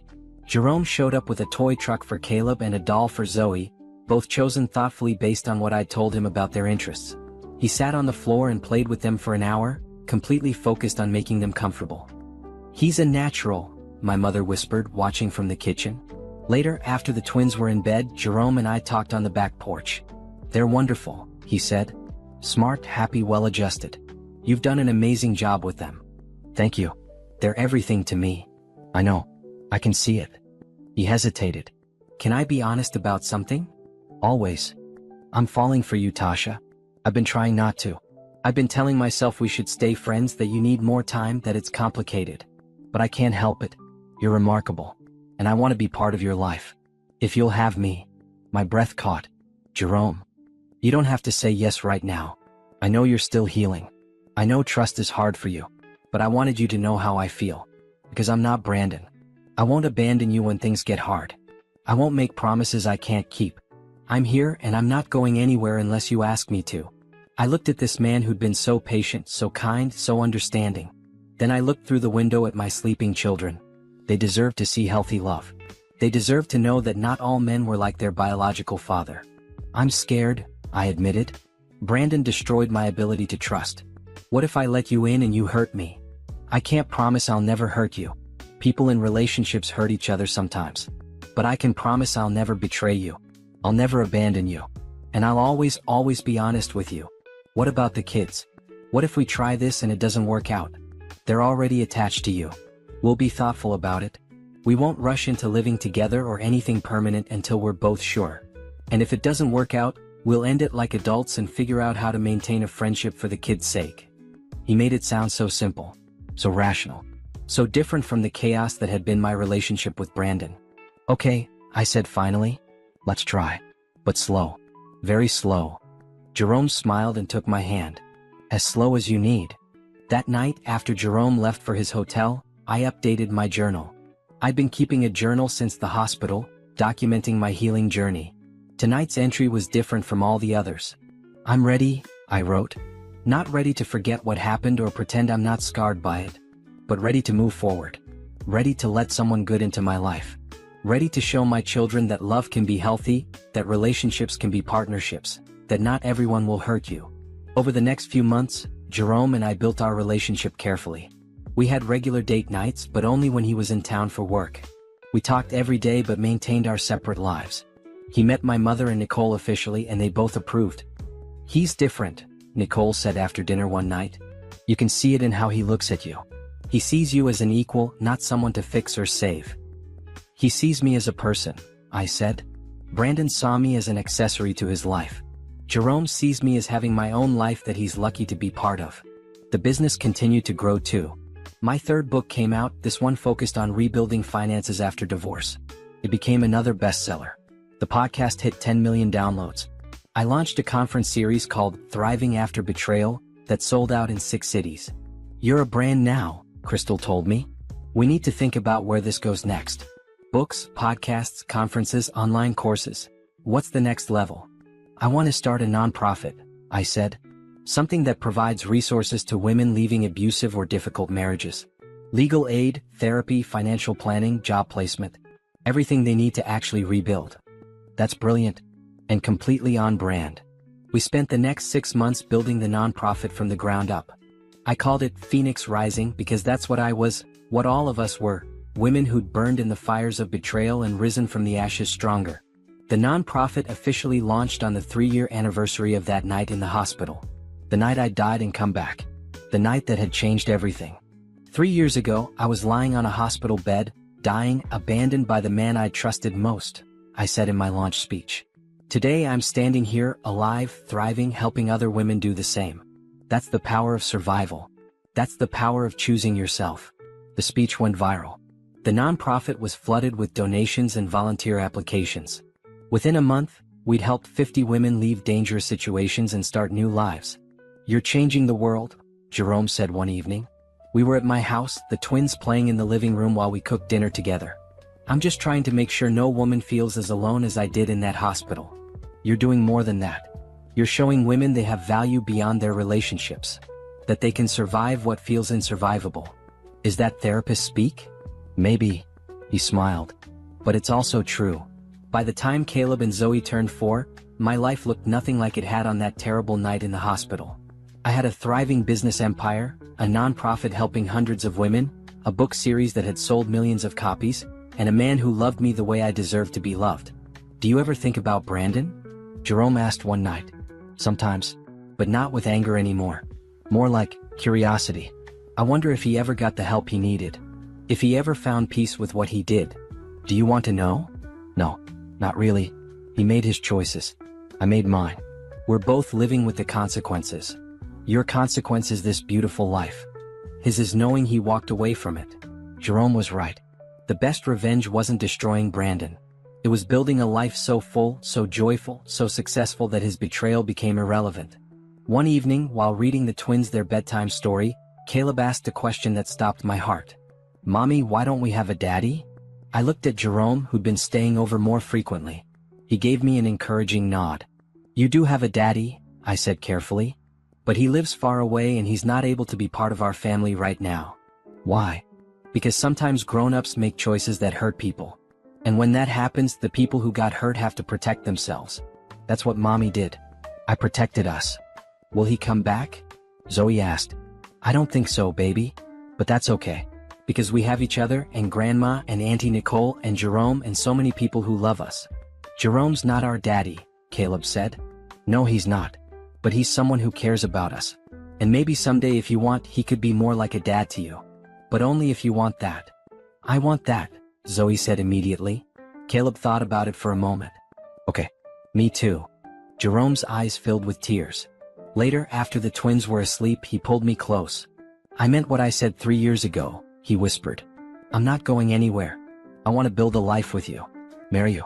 Help you raise these incredible kids. If you'll have me." I looked at this man who'd been patient, kind, and steady. Who'd proven his love through actions, not just words. Who'd shown my children what healthy love looked like. "Ask me again in 6 months," I said. "Not because I don't know the answer, but because I want us to be absolutely sure. For them. I can wait 6 months. I'd wait forever if that's what you needed. But I didn't make him wait that long. Because 3 months later, on a random Tuesday while making breakfast, I looked at him helping Caleb tie his shoes and Zoe find her favorite toy, and I knew he was the one. Not because he completed me, I was already complete. But because he enhanced my life without trying to control it. Because he loved my children like they were his own. Because every day with him felt like choosing myself again and again. Ask me now, I said. What? Ask me what you wanted to ask me 6 months from now. Ask me now. Jerome smiled, understanding immediately. He got down on one knee right there in the kitchen in his pajamas while the twins watched with wide eyes. Tasha Coleman, will you marry me? Yes, I said without hesitation. 1,000 times yes. Caleb and Zoe cheered. And for the first time in 4 years, I felt something I hadn't allowed myself to feel since that night in the hospital. I felt complete joy. The engagement was everything I'd never had with Brandon. Thoughtful, equal, built on respect and genuine love. Jerome didn't rush me to set a date. We told people slowly, let the news settle naturally. The twins called him Jerome Dad, which made him cry the first time he heard it. My business continued to thrive. The nonprofit was serving women in 12 states. My podcast had become one of the top-rated shows in the country. I'd been featured on national television multiple times, always using my platform to help others. Then came the email that changed everything. I'm producing a special segment about betrayal and redemption, a producer from a major network wrote. We'd like to interview you obviously. But we'd also like to give Brandon a chance to speak. To share his side. To show what regret looks like. Would you be willing to be in the same room as him with cameras for this conversation? My first instinct was to say absolutely not. Brandon had lost the right to share his side when he abandoned me in that hospital. But Crystal saw it differently. This could be powerful, she said. You confronting him publicly, showing women what it looks like to face their betrayer with strength. It could be your most impactful moment yet. Or it could be traumatizing, Nicole countered. You don't owe him a platform to explain himself. I talked to Jerome about it that night. What do you want to do? He asked. Not what would be good for business or the platform. What does Tasha want? I thought about it for a long time. I want closure. Not for him. For me. I want to look him in the eye and tell him exactly what he took from me and what he failed to take. I want him to see that I not only survived, I conquered. Then do it. I'll be right there with you. The interview was scheduled for a Saturday in November. 4 years and 2 weeks after that night in the hospital. The twins would be with my mother. Jerome would be in the green room ready if I needed him. Patricia would be on standby in case Brandon said anything that crossed legal lines. I dressed in a red power suit. Bold, strong, unapologetic. I was Tasha Coleman, best-selling author, successful entrepreneur, nonprofit founder, engaged to a good man, mother to 2 beautiful children. I was everything Brandon had tried to destroy. The studio was cold. Brandon was already there when I arrived, sitting in his chair looking nervous. He'd gained back some weight. His hair was cut neatly. He looked more like the man I'd married and less like the broken person I'd seen in court. Tasha, he said when he saw me. Thank you for agreeing to this. I didn't do it for you. We took our seats. The producer explained the format. She'd ask questions, we'd respond honestly, no topic was off limits. The goal was truth, not comfort. Are you ready? The producer asked. Yes, I said firmly. Brandon, are you ready?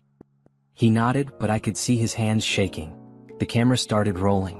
Tasha, let's start with you, the producer said. It's been 4 years since Brandon abandoned you during labor. In that time you built an empire. What would you say to women watching who are in the position you were in 4 years ago? I tell them that betrayal feels like the end, but it's actually a beginning. The man I thought I'd spend my life with left me when I needed him most. But in doing so, he freed me to become who I was always meant to be. I'm not grateful for what he did. But I'm grateful for who I became because of it. Brandon, how does it feel hearing that? He swallowed hard. It's exactly what I deserve to hear. I destroyed the best thing in my life because I was weak and selfish. There's no excuse for what I did. Let's go back to that night, the producer said. Tasha, what do you remember? I remember dying. I remember seeing my husband's mistress through the window, and she was smiling. I remember thinking that I was leaving my babies alone with him, and that they'd be better off without me than with him. Brandon, you were there. What do you remember? I remember being terrified. I remember Sienna telling me it would be easier if Tasha didn't make it, that we could start fresh. I remember sitting there like a coward while my wife died. The studio went silent. Even the crew seemed shocked by his admission. Did you want her to die? The producer asked. No. His voice broke. But I didn't fight hard enough for her to live either. I let Sienna's manipulation convince me that my life would be easier without Tasha. I thought about the babies, about the responsibility, about everything changing, and I panicked. So I sat there and did nothing while the mother of my children fought for her life. Tasha, how does it feel to hear him say that? It's what I already knew. But hearing him admit it is clarifying. He chose convenience over love, comfort over commitment. And that's a choice he has to live with. Do you hate him? No. I don't feel anything for him anymore. He's irrelevant to my life. The only reason I'm here is to show other women what the other side of betrayal looks like. Brandon, you lost everything after that night. Your career, your relationship with Sienna, your children. How did that feel? Like justice? Like exactly what I deserved. I spent 2 years angry at everyone else. At Tasha for pressing charges, at Sienna for showing her true colors, at my family for abandoning me. But eventually, I had to face the truth. I destroyed my own life. Have you gotten help? Yes. I've been in therapy for 2 years. I'm on medication for depression and anxiety. I attend support groups for men dealing with the consequences of their actions. I've worked hard to understand why I made those choices and to become someone who would never make them again. Tasha, does his transformation matter to you? Not at all. His journey to redemption is his own. It has nothing to do with me or my children. We've moved on without him. Would you ever let him back into your children's lives? No. He had every opportunity to be their father and he chose not to. Now they have someone who actually wants to be there for them. Someone who shows up. Someone who loves them unconditionally. You're engaged, the producer said. How did you learn to trust again? By understanding that trust isn't something you give blindly. It's something someone earns through consistent action over time. My fiancé earned my trust by being patient, honest, and present. Brandon destroyed his by being none of those things. The producer turned to Brandon. How does it feel knowing your children are calling another man dad? He broke down completely. It's the worst pain I've ever felt. But I have no one to blame but myself. I walked away from them. I chose not to be their father. Jerome didn't steal them from me. I threw them away. If you could go back, what would you change? Everything. I would stay in that hospital room. I would hold Tasha's hand and be there for the birth of my children. I would tell Sienna to leave and never come back. I would be the man my family deserved. But you can't go back, I said, speaking directly to him for the first time. Time doesn't work that way. You made your choice and now we're all living with the consequences. The difference is I'm living well. I know. And I'm glad. You deserve everything you've built. I didn't build it because I deserved it. I built it because I refused to let your betrayal define me. Every success, every milestone, every moment of happiness is proof that I'm stronger than what you did to me. What would you want viewers to take away from your story? The producer asked me. That betrayal is not a life sentence. That you can die in a hospital bed and still come back to life. That single motherhood is not a consolation prize, it's an opportunity to show your children what strength looks like. And most importantly, that the best revenge is living so well that your betrayer becomes a footnote in your story instead of the main character. And Brandon, what do you want viewers to know? That actions have consequences. That you can't abandon your family and expect them to wait for you to figure your life out. That real love requires sacrifice and work, not just romance and feelings. And that by the time you realize what you lost, it might be too late to get it back. The interview wrapped up. Brandon stood awkwardly, clearly wanting to say something more to me. But I didn't give him the chance. Goodbye, Brandon, I said simply. I hope you find peace with your choices. But I won't be part of that journey. I walked out of the studio without looking back. Jerome was waiting for me in the hallway. He pulled me into his arms, and I finally let myself feel everything I'd been holding in during the interview. You were incredible, he whispered. So strong, so clear, so powerful. I needed to do that. To face him one last time and show him that he didn't destroy me.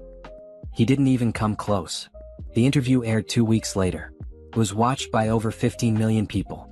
The response was overwhelming. Women praised my strength. Divorce lawyers used it as an example of holding abusers accountable. Therapists discussed it in sessions about healing from betrayal. But the most surprising response came from men. Thousands of them reached out to say that Brandon's story had made them think about their own choices, their own relationships, their own moments of weakness. Some admitted they'd been on a path similar to Brandon's and the interview had shocked them into changing course. You saved my marriage, one man wrote. I was having an affair. I was planning to leave my pregnant wife. Then I saw your interview and realized I was about to make the worst mistake of my life. I ended the affair, confessed to my wife, and we're working through it in therapy.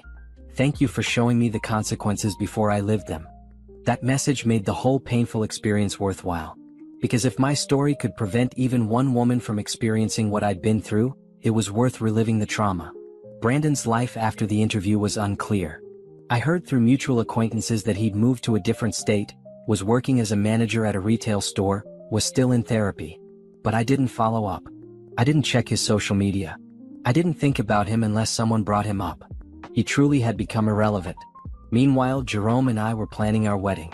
Nothing big or elaborate, just close family and friends, a simple ceremony on the beach where we'd first talked about moving forward together. I want Caleb and Zoe to be part of it, Jerome said. Not as ring bearers or flower girls, but as part of the vows. We're not just marrying each other. We're becoming a family. I love that, I said, tears in my eyes.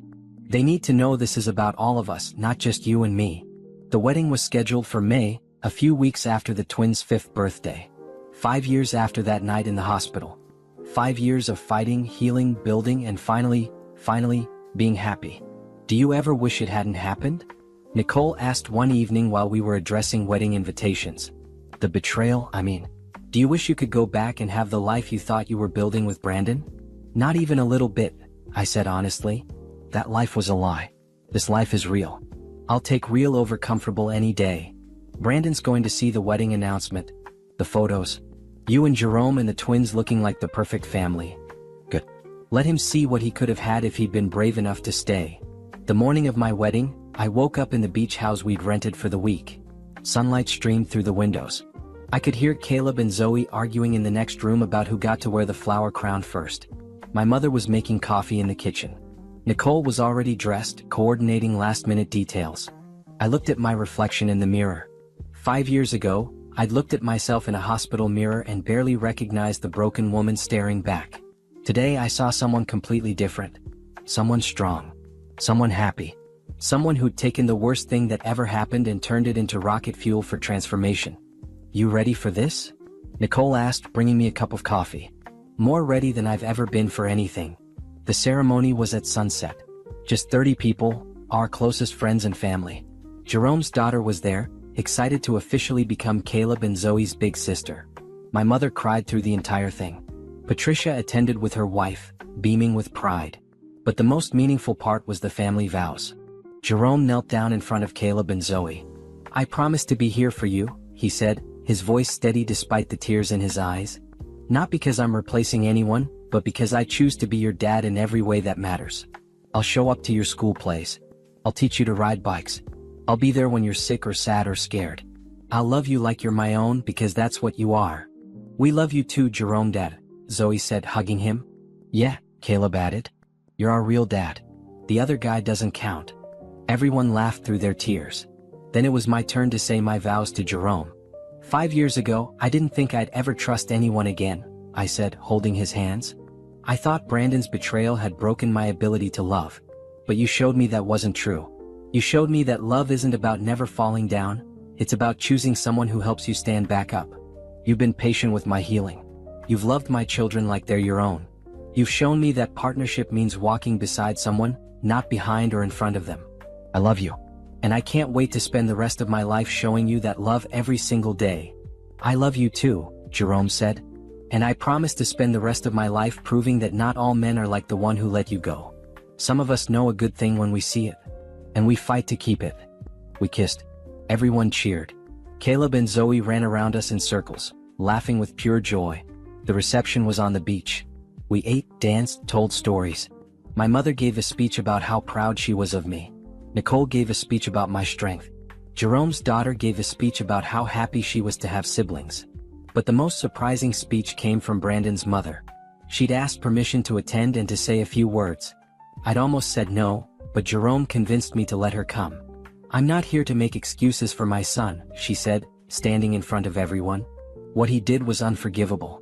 But I'm here because Tasha allowed me to be part of my grandchildren's lives again, even after I defended Brandon's actions. She showed me grace I didn't deserve. And I want to publicly thank her for being the strong, incredible woman she is. These children are lucky to have her as their mother. Jerome is lucky to have her as his wife. And I'm lucky she gave me another chance to be in their lives. I hadn't expected that. I stood up and hugged her, both of us crying. Because healing wasn't just about moving forward. Sometimes it was about allowing others the space to grow too. That night, after the twins were asleep in their room and the guests had left, Jerome and I walked along the beach together. The moon was full, reflecting off the water. "Are you happy?" Jerome asked, taking my hand. "Completely. No regrets. Not one. Brandon gave me the greatest gift when he left. He showed me I didn't need him. That I'm capable of building an incredible life on my own. Meeting you was the bonus, not the necessity. That's what makes us work," Jerome said. "We don't need each other. We choose each other." Exactly. We walked in comfortable silence for a while. Then Jerome said, "I know you don't talk about Brandon much anymore. But I want you to know something. What he did to you wasn't your fault. You didn't fail at marriage. He failed at being a decent human being. I know that now. It took a long time, but I really do know it." "Good. Because I never want you to doubt your worth. You're extraordinary, Tasha. The business, the nonprofit, the way you've raised Caleb and Zoe, it's all extraordinary. So are you," I said, stopping to face him. "You chose a woman with baggage, with trauma, with 2 kids and a complicated history. You could have had someone easy. But you chose me. You're not complicated. You're complete. There's a difference." That night, lying in bed next to my husband, I thought about the journey. The hospital. The abandonment. The divorce. The slow, painful process of healing. Building a business. Raising my children. Learning to trust again. Brandon had tried to destroy me. He'd abandoned me at my lowest point, thinking I wouldn't survive. But not only had I survived, I'd thrived beyond anything he could have imagined. My books had sold over 1 million copies worldwide. My nonprofit had helped over 1,000 women escape dangerous situations. My podcast